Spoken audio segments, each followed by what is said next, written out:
नमस्कार दोस्तों, दरवेश क्लासेस से मैं गुरी सर आपका हार्दिक स्वागत करता हूं। आज हम क्लास +2 का एक और टॉपिक करने जा रहे हैं जिसका नाम रहेगा हमारा मीटर ब्रिज। मीटर ब्रिज या फिर स्लाइड ब्रिज कहते हैं। ये हमारा क्या होता है, सबसे पहले ये आपको डायग्राम दिखाई दे रहा होगा, कुछ इस टाइप का क्या होता है, आपका मीटर ब्रिज होता है। मीटर ब्रिज के अंदर देखो, सबसे पहले क्या करता है कि मीटर ब्रिज एक slide wire bridge is a potential from the Wheatstone bridge.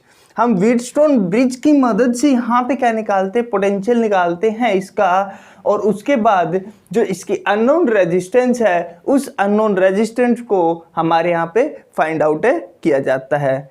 जैसा आपको दिखाई दे रहा है, इसके अंदर सबसे पहले हम एक वायर ली, हमने वायर का नाम कह दिया AC। हमने वायर कौन सी ली, AC, जो कितनी है 1 मीटर लॉन्ग है। तो मैंने 0 से 100 तक यहाँ पे एक मीटर स्केल लगा रखा है। कोई वुडन बॉक्स है, वुडन बॉक्स के ऊपर हमने क्या किया, कॉपर स्ट्रिप ली। कॉपर स्ट्रिप की वजह से वो वायर स्ट्रेच कर दी, कहाँ से, यहाँ से लेके यहाँ तक। ये आपको दिखाई दे रहा है डायग्राम के अंदर भी। जो वायर होगी वो किससे बनी होगी, या तो मैग्नेट से बनी होगी या फिर कांस्टेंट से बनी होगी। इनमें से कोई भी वायर आप ले सकते हो। अब देखो, इसके लिए आपको क्या क्या जरूरत पड़ेगी। सबसे पहले वुडन बॉक्स की जरूरत पड़ेगी। ये पूरा क्या आपके पास एक वुडन बॉक्स है जिसके ऊपर ये सारे के सारे वायर्स है या फिर रेजिस्टेंस है। ये क्या है, फाइंड आउट एडजस्ट की हुई है। अब आपको दूसरी यहाँ पे क्या चीज की जरूरत पड़ेगी, कॉपर स्ट्रिप। कॉपर स्ट्रिप कहाँ पे, एक तो यहाँ पे लगी हुई है, एक यहाँ पे लगी हुई है, यहाँ पे भी लगी हुई है, यहाँ पे भी लगी हुई है। मतलब आपको किसकी नीड पड़ेगी, कॉपर स्ट्रिप की पड़ेगी। उसके बाद एक जॉकी, यहाँ पे क्या लिया है, जॉकी ली हमने। जॉकी क्या होगी, जॉकी की मदद से हम क्या करेंगे, इसका पोटेंशियल चेक करेंगे कि बैलेंस्ड है या फिर अनबैलेंस्ड है। उसके बाद हमारे पास क्या है, गैल्वेनोमीटर की जरूरत पड़ेगी। गैल्वेनोमीटर क्या करेगा, यदि व्हीटस्टोन ब्रिज की वजह से, देखो हमने वहां पे क्या किया था, व्हीटस्टोन ब्रिज के अंदर क्या था, एक गैल्वेनोमीटर था। यदि वो कोई डिफ्लेक्शन नहीं दे रहा है तो मतलब क्या है, आपका ब्रिज है वो पूरा का पूरा क्या है, बैलेंस्ड है। तो मतलब यहाँ पे ये डिफ्लेक्शन शो करेगा कि आपका जो मीटर ब्रिज लिया है आपने, इसके अंदर ये बैलेंस्ड है या नहीं है। तो ये पूरा पूरा पार्ट है, ये किसका आता है, कंस्ट्रक्शंस का, जो आप क्या कर सकते हो, राइट कर सकते हो बड़ी इजी तरीके से। फिर हमने ए पॉइंट से, ए पॉइंट को देखो, यहां से एक वायर ली और बैटरी के कौन से टर्मिनल से, पॉजिटिव टर्मिनल से हमने इसको जोड़ा, और नेगेटिव टर्मिनल था उसको हमने सी पॉइंट के साथ जोड़ दिया। यहां पे हमने क्या लिया, की ली है, स्विच लिया है। अब देखो इसकी वर्किंग, वर्किंग इंपॉर्टेंट है। तो वर्किंग के अंदर क्या किया हमने, देखो वर्किंग ऑन प्रेसिंग की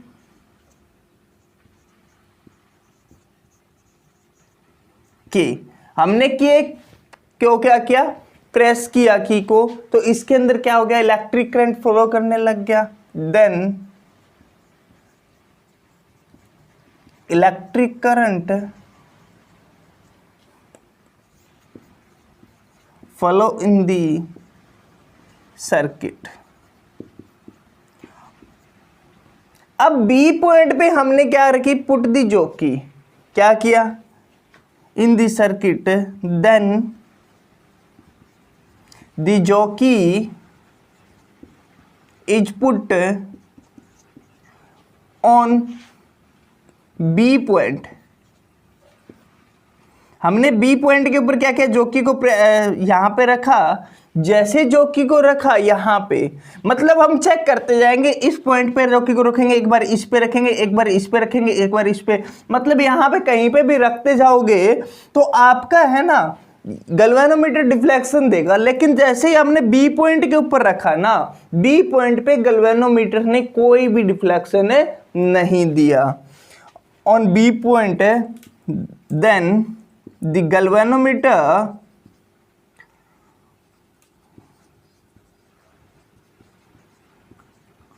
no show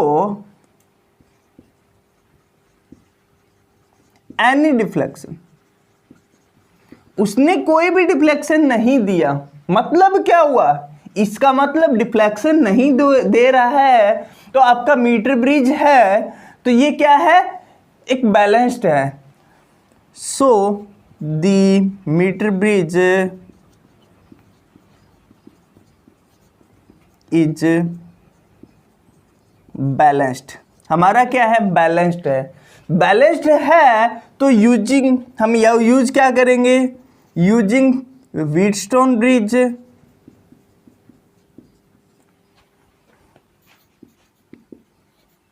अब ये किसकी तरह बिहेव करने लग गया, व्हीटस्टोन ब्रिज की तरह बिहेव करने लग गया। तो इक्वेशन कौन सी है, P बाय में Q which is equal to R by में किसके बराबर होती है, S के बराबर होती है। तो यहाँ पे हमें resistance, unknown resistance find out करनी है, कौन सी, BC। हमें क्या पता करना है, हमें BC पता करना है। तो उसकी मदद से हमारे पास एक ये वाली रेजिस्टेंस आ गई, एक ये वाली वायर की रेजिस्टेंस होगी, और एक ये वाला R जो रेजिस्टेंस बॉक्स दे रखा है, और S हमें क्या करनी है, फाइंड आउट करनी है। तो बड़ा इजी तरीका है। अब तो हम क्या रखेंगे, वैल्यू रखेंगे।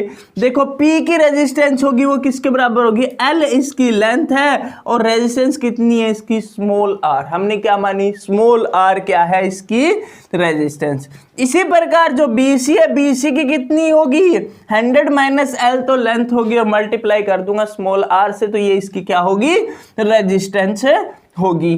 P मतलब क्या होगा, आप क्या वैल्यू रखोगे, LR, क्या रखा हमने, LR अपॉन Q क्या है आपके पास है, 100 माइनस का L इंटू में R which is equal to R resistance box upon S के बराबर रहेगा। यहाँ पे स्मॉल r से स्मॉल r क्या हो जाएगा, कैंसल आउट हो जाएगा।